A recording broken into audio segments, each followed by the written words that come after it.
همین کارهایی که امروز ما کرده ایستادیم کلان سالان برای شما است،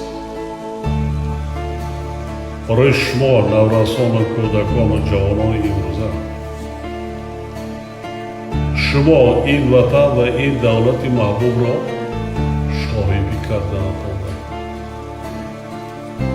شما حفظ کردنتان دارد. شما بنیاد کردنتان دارد. اما برای این چی در کار؟ سواد در کار، ملتی با سواد در کار، کسب در کار، هنر در کار، اختراعکار در کار، مهندس در کار، معمار در کار، عالم و دانشمند در کار.